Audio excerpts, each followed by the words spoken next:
Boa tarde.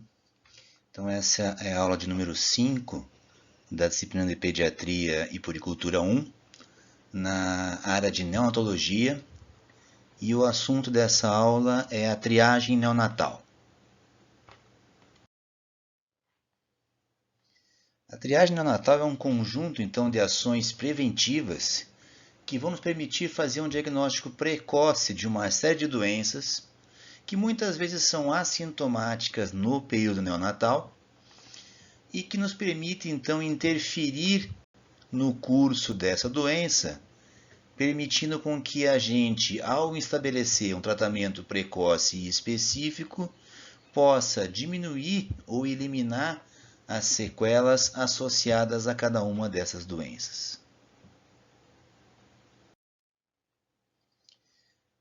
Atualmente, o programa de triagem neonatal consta de 4 testes básicos. Existem alguns outros testes que não são assim tão disseminados quanto ao seu uso, mas nós temos 4 testes básicos que são o teste do pezinho, ou também chamado de triagem metabólica, o teste da orelhinha, ou triagem auditiva, o teste do olhinho, também conhecido como triagem oftalmológica, e o teste do coraçãozinho, ou a triagem de cardiopatias congênitas críticas.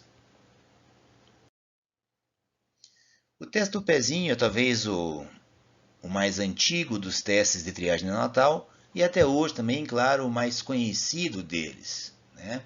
O teste do pezinho é um teste de triagem, né? E um resultado alterado não vai implicar necessariamente um diagnóstico definitivo de qualquer das condições por ele triadas, né?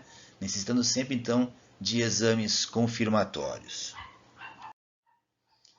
Ele ficou conhecido por esse nome, né, com o teste do pezinho, porque em geral para coletar sangue nós usamos a região lateral do calcânio, né, uma região que é bem vascularizada, que tem um tecido adiposo também relativamente abundante, e de onde é fácil então coletar algumas gotinhas de sangue que vão embeber um papel filtro, como na imagem ali à direita, né? E que esse papel filtro então vai ser encaminhado para análise laboratorial.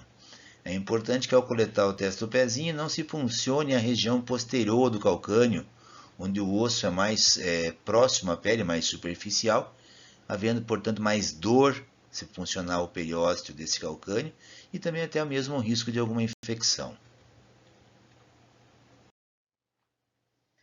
Então aqui mais uma imagem do teste do pezinho em que você preenche completamente os círculos desse papel filtro para posterior análise.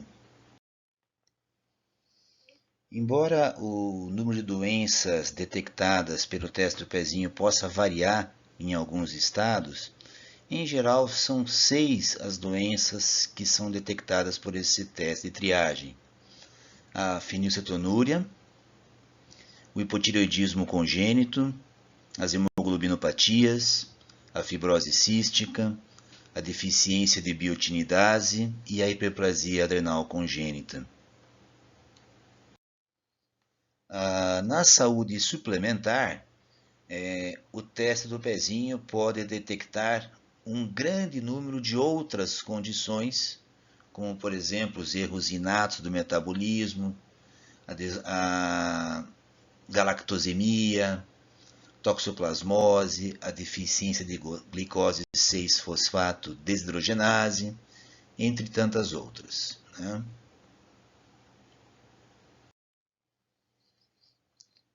Outro importante programa de triagem neonatal é o programa de triagem auditiva.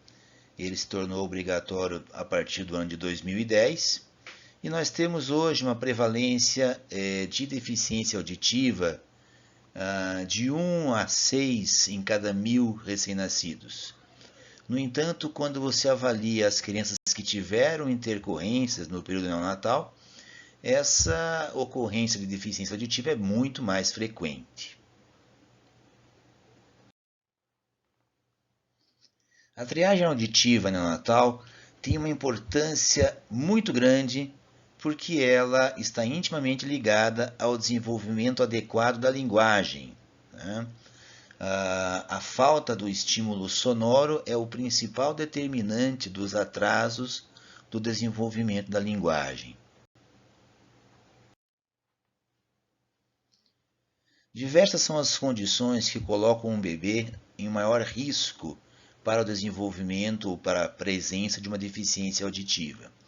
Entre eles, claro, uma história familiar de deficiência auditiva congênita, a ocorrência de meningite bacteriana, especialmente as meningites por pneumococo, anomalias craniofaciais, os bebês de muito baixo peso ao nascer, bebês com peso inferior a 1.500 gramas, a hipóxia neonatal, a icterícia severa, o uso de medicações ototóxicas, como por exemplo alguns antibióticos do grupo dos aminoglicosídeos, as infecções congênitas ou perinatais e as infecções do grupo Torches. De maneira rotineira, a triagem auditiva neonatal é feita pela chamada teste de emissões otoacústicas. É um teste bastante rápido e simples, de fácil interpretação, que não requer preparo prévio, tem baixo custo, porém tem como inconvenientes o fato de ser muito suscetível ao ruído ambiente e também porque tem uma elevada taxa de reteste. O pacientinho que falha na triagem auditiva por emissão otoacústica ou o paciente com fatores de risco deve ser submetido também a um teste chamado potencial evocado auditivo do tronco encefálico, a sigla PEAT, que é um exame que avalia de forma mais completa a integridade das vias auditivas.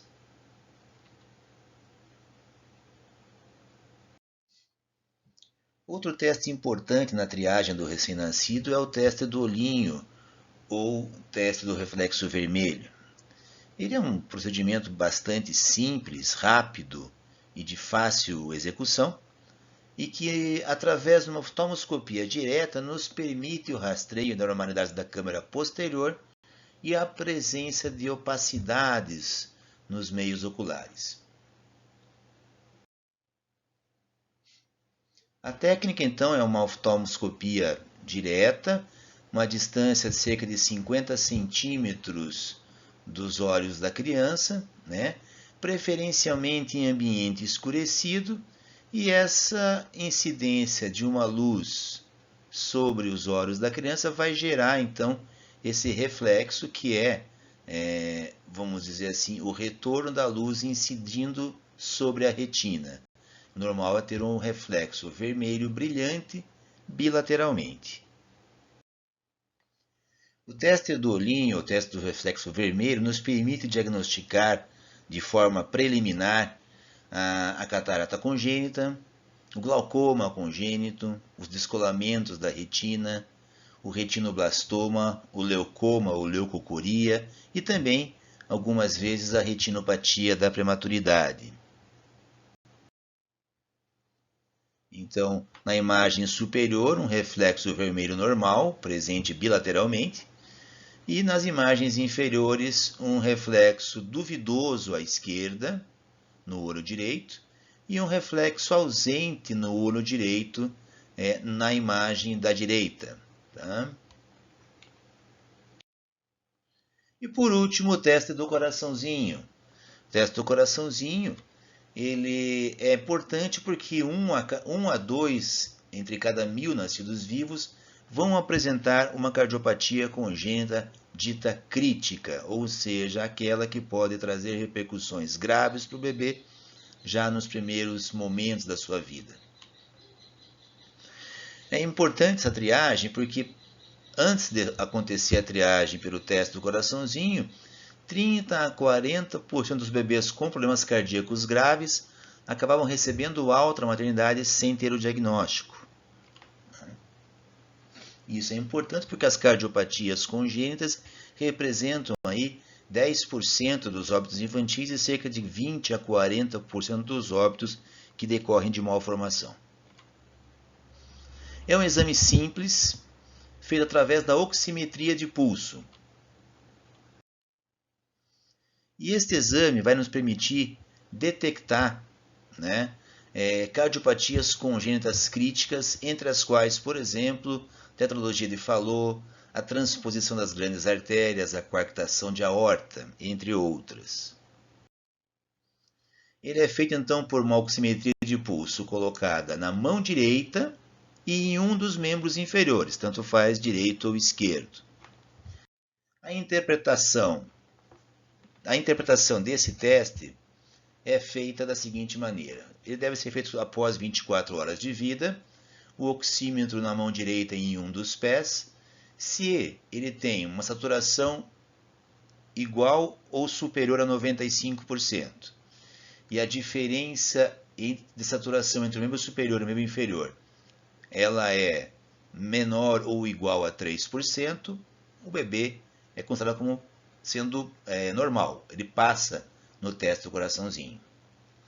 Se ele tem saturação inferior a 90% em qualquer dos locais, ele imediatamente estaria reprovado nesse teste e deve ser reavaliado pelo pediatra e solicitado um ecocardiograma.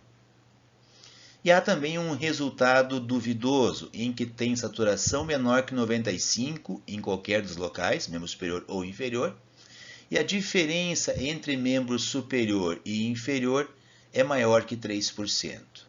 Nesses casos, deve-se aguardar 1 hora e repetir o teste. Se ele tem resultado normal, ele é considerado como aprovado e passa no teste. Ou se mantém essa saturação menor que 95% ou diferença maior que 3% entre membro superior e inferior, ele deverá, então, ser avaliado pelo pediatra e submetido a um ecocardiograma para definição diagnóstica. Tá? Então, basicamente, esses eram os temas introdutórios dessa aula que trata sobre a triagem neonatal. E na segunda-feira, a aula, então, será apresentada numa versão estendida e também serão feitas discussões sobre as dúvidas pertinentes ao assunto. Associado a isso também será discutida a análise das respostas oferecidas no Google Forms deste tema. Ok? Então, até segunda-feira, por volta de 13h30, quando começaremos essa aula na plataforma Zoom. Ok? Obrigado, bom final de semana.